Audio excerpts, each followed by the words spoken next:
warahmatullahi wabarakatuh. Waalaikumsalam warahmatullahi wabarakatuh. Memulai acara pada hari ini, alangkah baiknya kita mengucap basmalah bersama-sama. Bismillahirrahmanirrahim. Bismillahirrahmanirrahim. Pada kesempatan kali ini saya ingin menyampaikan materi IHT tentang sosialisasi penyusunan modul ajar berdasarkan profil pelajar Pancasila. Nah, untuk yang materi yang pertama ini tentang pengertian modul ajar. Modul ajar merupakan perangkat perencanaan proses kegiatan belajar mengajar yang disusun oleh guru dan wajib dimiliki setiap guru. Kata Ibu, lajeng yang berikutnya kriteria modul ajar. Yang pertama bersifat esensial, yakni pemahaman konsep dari setiap mata pelajaran melalui pengalaman belajar dan lintas disiplin ilmu. Kemudian yang berikutnya menarik, bermakna, menantang, yakni menumbuhkan minat untuk belajar dan melibatkan peserta didik secara aktif dalam proses belajar. Relevan dan kontekstual, ini maksudnya adalah berhubungan dengan pengetahuan dan pengalaman yang dimiliki sebelumnya dan sesuai dengan konteks di waktu dan tempat peserta didik berada. Dan yang terakhir adalah berkesinambungan, keterkaitan alur kegiatan pembelajaran sesuai dengan fase belajar peserta didik. Nah, kemudian pada sesi berikutnya kita akan memaparkan tentang komponen modul ajar. Kita akan bersama-sama belajar tentang komponen modul ajar. Nah, di sini sebenarnya saya punya contoh modul ajar. Yang pertama itu yang paling atas itu modul ajar itu harus ditulis sesuai materi. Kalau saya materinya itu modul ajar pengantar ilmu sejarah. Yang paling atas itu tulis informasi umum, nomor 1 itu informasi umum. Di situ mencakup identitas modul, kemudian yang di dalamnya ada nama penyusun, institusi itu sekolah kita, kemudian tahun penyusunannya, kemudian jenjang sekolah, alokasi waktu. Kalau di sini saya menggunakan, halo, pripun Bu? Suaranya putus-putus. Putus nggih, radi menggema. Oh, nggih radi menggema nggih. Nggih kula. Nggih, niki pun pulih malih. Nggih. Kalau saya teruskan lagi ya Bu ya, saya lanjutkan lagi. Itu tadi yang informasi umum ya. Informasi umum di itu tertera ada di sini saya urutannya itu pakai abjad ya. Ini dari A, itu urutan yang pertama dari informasi umum itu terdiri dari identitas modul, yang mana di dalamnya itu ada nama penyusun, institusi atau sekolah kita, kemudian tahun penyusunan, kemudian jenjang sekolah, SMK kelas 10 gitu. Alokasi waktu. Nah, di sini saya alokasi waktunya pakai 6 JP ya, atau 6 jam. Yaitu 3 kali pertemuan ya, karena sekarang ini kan sejarah itu cuman tinggal 2 jam. Kemudian yang berikutnya itu kompetensi awal. Kompetensi awal di sini diisi peserta didik sudah memiliki pengetahuan awal tentang pengertian sejarah dan kegunaan belajar sejarah. Tadi menyangkut tentang materi yang akan saya sampaikan tadi mengenai pengantar ilmu sejarah. Kemudian yang berikutnya itu profil pelajar Pancasila. Nah, untuk profil pelajar Pancasila ini saya memilih setelah pelajaran ini peserta didik yang saya harapkan profil pelajar Pancasila yang muncul adalah mandiri dan bernalar kritis. Nanti ibu-ibu bisa menyesuaikan materi yang akan diambil profil pelajar Pancasila yang mana, dimensi yang mana yang akan dimunculkan yang sesuai dengan materi ibu-ibu semua. Kemudian yang D itu tadi berarti yang C profil pelajar Pancasila. Kemudian yang D untuk sarana dan prasarana ini karena daring menggunakan Google Classroom, tapi sebetulnya sekarang ibu-ibu sudah maju yakni bisa pakai e-learning berupa LMS ya, mungkin bisa pakai Edmodo dan lain sebagainya. Kemudian target peserta didiknya ini bisa saya ambil peserta didik dengan kesulitan belajar dengan peserta didik dengan pencapaian yang tinggi. Nanti ibu bisa memilih untuk targetnya itu ada di materi pas diagnostiknya itu Ibu tinggal pilih ya. Kemudian untuk modelnya daring blended learning system. Kemudian ini metodenya historical inquiry, Ibu. Boleh mengambil bebas, ini sesuai dengan materi. Misalnya mau discovery learning ya nggak apa-apa. Nanti dimaksudkan kegiatan pembelajarannya. Kemudian bab 2, sekarang komponen inti. Komponen inti di sini mencakup ada tujuan pembelajaran. Nah, ini untuk komponen inti ini yang dituangkan yang pertama itu tujuan pembelajaran, aspek tujuan pembelajaran.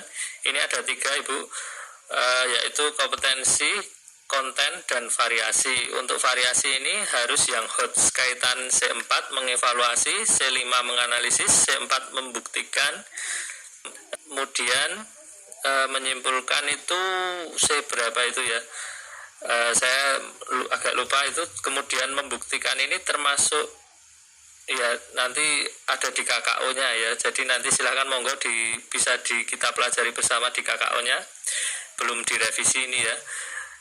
Kemudian pemahaman bermaknanya ini misalnya masa lalu dapat digunakan untuk meramalkan kebaikan di masa depan dengan belajar tidak mudah tertipu oleh fenomena saat ini. Ini terserah Ibu yang membuat ini, disesuaikan dengan materinya juga. Kemudian pertanyaan pematik begitu, Ibu sudah perso yang pertanyaan pematik itu seperti apa. Kemudian yang berikutnya adalah persiapan pembelajaran begitu. Kemudian yang E tadi berarti yang masuk yang D. Sekarang yang E adalah kegiatan pembelajaran. Kan tadi ada 6 jam, berarti 3 kali pertemuan. Ini pertemuan yang pertama. Kemudian ini diisi sama seperti K13 juga nggak apa-apa. Di pertemuan ini bisa pendahuluan, ini bisa ditulis seperti yang Ibu buat di K13. Kegiatan intinya juga bisa sama seperti K13, di mana ini disesuaikan daring atau luringnya Ibu. Kemudian ini penutup pasti ada refleksi dan umpan balik di sini. Kemudian sama seperti pertemuan kedua, pertemuan ketiga begitu, pasti kegiatan pendahuluan, inti, dan penutup. Nanti sintaknya dimunculkan pada kegiatan inti. Ini misalnya mau yang discovery learning bisa, kemudian kemudian bisa dimunculkan pada kegiatan inti. Tapi ini sekarang lebih cepat durasinya, karena kalau kemarin kita kan 105 ya, karena 3 jam. Kalau sekarang ini kan hanya 2 jam 90 menit. Kalau kemarin itu 45 kali 3 sehingga lebih lama. Jadi kita longgar dalam explore di kegiatan inti. Kalau ini kan jadi lebih cepat begitu. Kemudian untuk asesmennya, ini asesmen yang pertama Ibu dimunculkan asesmen diagnostiknya dulu. Ini saya mengambil yang non-kognitif. Ini bisa dibuat seperti ini, bisa dikirim ke peserta didik. Kemudian asesmen formatif ini seperti ini, contohnya di modul itu ada. Kemudian ada pengayaan, ada remedial. Kemudian yang berikutnya adalah refleksi untuk peserta didik dan guru. Kemudian untuk lampiran LKPD, kemudian bahan bacaannya ini bisa ditulis materinya sedikit begitu. Kemudian untuk glosariumnya, kemudian daftar pustakanya. Jadi seperti itu ya Ibu, untuk modul ajarnya itu kurang lebih seperti itu. Mungkin ada tanggapan Bu Sedaya Mawon, monggo.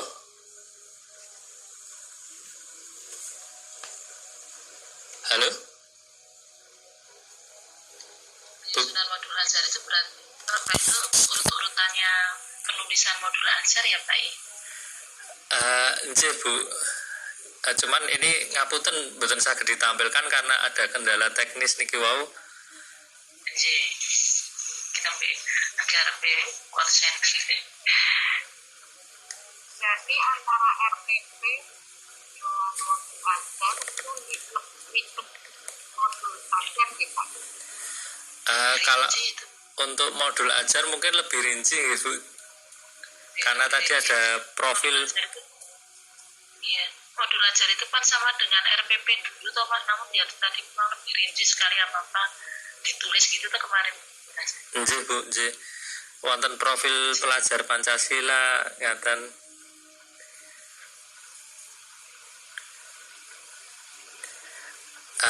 Mbok Bile ada tanggapan lain Bu, mungkin ada masukan ngaten, monggo Bu Sumina, Bu Amre, Bu Andri, Bu Titik, monggo.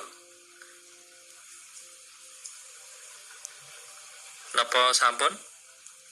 Kaitannya kegiatan pembelajaran itu nanti sampai pada pembuatan soal dan kuncinya segala ini enggak Pak, sampai pada kriteria segala ini.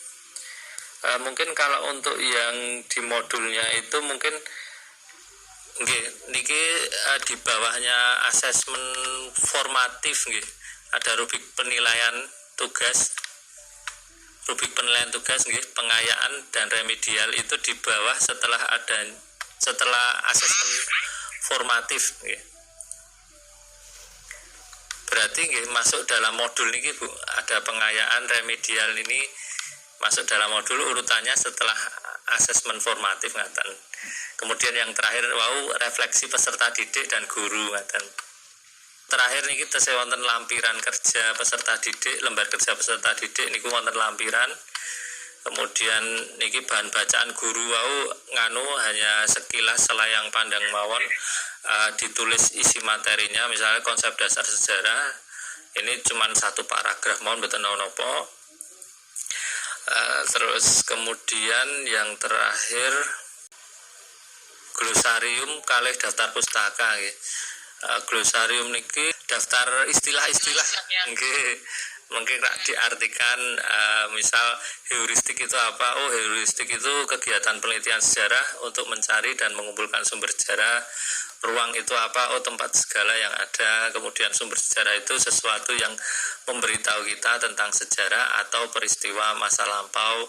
Kemudian waktu itu adalah lamanya ya saat yang tertentu. Terus daftar pustaka ini mungkin disusun berdasarkan urutan catatan kaki yang benar. Pasti sesuai dengan penyusunan catatan kaki yang benar sumbernya.